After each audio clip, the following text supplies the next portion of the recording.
400 000, c'est le montant qu'on a mis en rénovation dans un immeuble de 980 pieds carrés par étage. Tout le monde disait que j'étais un malade, mais on est allé chercher un plus-value d'environ 150 000 par rapport au prix payé, les rénovations amenées. Ça, c'est notre magasin de Saint-Sauveur qui est une fierté pour nous autres parce qu'on l'a vraiment retapé de A à Z. C'est ça qui est le fun des propriétaires des immeubles. On peut faire ce qu'on veut avec. On a vraiment amené ça en gardant le look Saint-Sauveur parce que c'est une place qui est cachée avec un look un petit peu plus chalet, plus minimaliste. C'est juste parfait. On est content. Dans le fond, aussi, ce que je l'ai expliqué, c'est problématique au niveau de la ville. D'une ville à l'autre, le niveau de l'affichage, les pancartes que tu as le droit de mettre, c'est très différent. Saint-Sauveur, eux autres, sont peu permissifs. Fait que la seule pancarte qu'on a le droit sur la bâtisse, c'est la grosseur qui est là présentement. Mettons qu'il y aurait foyer de marquer. Je peux pas marquer foyer 2 fois sa bâtisse, c'est une fois. Au niveau des logos en avant, si on regarde les auvents qui sont là, techniquement, je n'étais pas censé le mettre d'auvent parce que si on regarde, il n'y en a pas ailleurs. Mais il y en avait initialement sur le rue de Sac ici. C'est le maximum de grosseur que j'ai le droit d'afficher. C'est comme ça. Je peux pas afficher plus gros. Même si j'ai plusieurs auvents, je peux pas répéter mon logo. C'est ça et ça,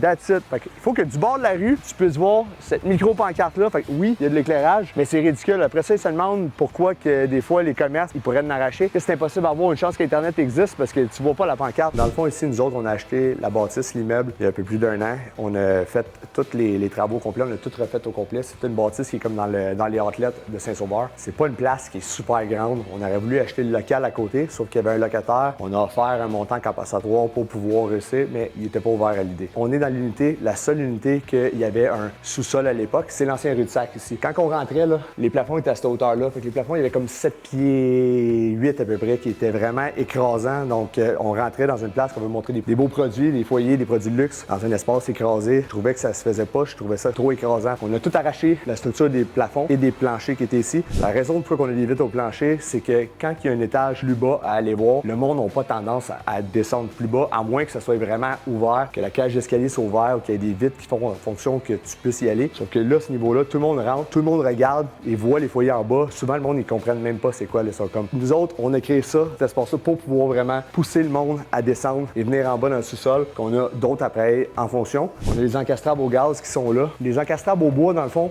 je les ai pas fait fonctionnels. Donc, ceux-là sont pas fonctionnels. C'est souvent le cas dans les encastrables au bois dans les magasins de foyer. Ici, au gaz, sont tous fonctionnels. Donc, encore là, quand on fait une structure comme celle-là, que j'ai toute dessinée d'ailleurs, il faut que les cheminées passent au travers. Donc, on a une structure en béton. Il faut que ça soit fait. Les shafts sont pensés en fonction que les cheminées passent. Il faut que les cheminées soient faites dans les compartimentations coupe-feu pour limiter que s'il y a un incendie ou quoi que ce soit, ça se propage pas dans tous les bâtiments. On a autant des foyers au gaz, des foyers au bois que des foyers électriques. Fait que dans un espace qui est pas si grand, sans se sentir trop coincé, avec les vitres qui sont en haut, les lumières, la hauteur des plafonds qui est d'environ 9 pieds ici jusqu'au steel deck, ça fait en sorte qu'on se sent pas dans un sol, puis qu'on se sent bien, puis qu'on est capable de voir les appareils comme il faut. La façon qu'on a disposé le layout, c'est aussi qu'il y a des fenêtres, on a mis tout ce qui est poêle, parce qu'on veut pas obstruer les fenêtres avec des murs de foyer. Donc ça donne un espace qui est ouvert. En montant, c'est là que j'ai demandé un petit peu d'aide à une de mes amies qui est designer, Isabelle Villot, qui m'a juste mis en 3D ce que j'avais implanté au niveau de mon plan que j'avais dessiné. Fait que dans le fond, encore là, une fois, c'est pas une bâtisse qui est grosse, on est à 980 pieds carrés vrai par étage, qui est vraiment pas énorme. Fait ici, on peut voir tout l'espace vitré, le foyer suspendu, l'espace sofa. Mon frère, il est tout le temps au bureau. Fait que moi, je suis sur les chantiers. Fait que mon frère, pour lui, c'est important. Fait qu'on y a fait une place qui est juste digne de lui. Fait que c'est parfait. On a tous des codes QR qui mentionnent la marque, qui mentionnent le modèle, que quand tu le scannes, ça t'amène sur notre page, que sur notre page, c'est tout relié avec nos catalogues. On a toutes les photos, les options, les manuels d'installation, les brochures, tout est disponible.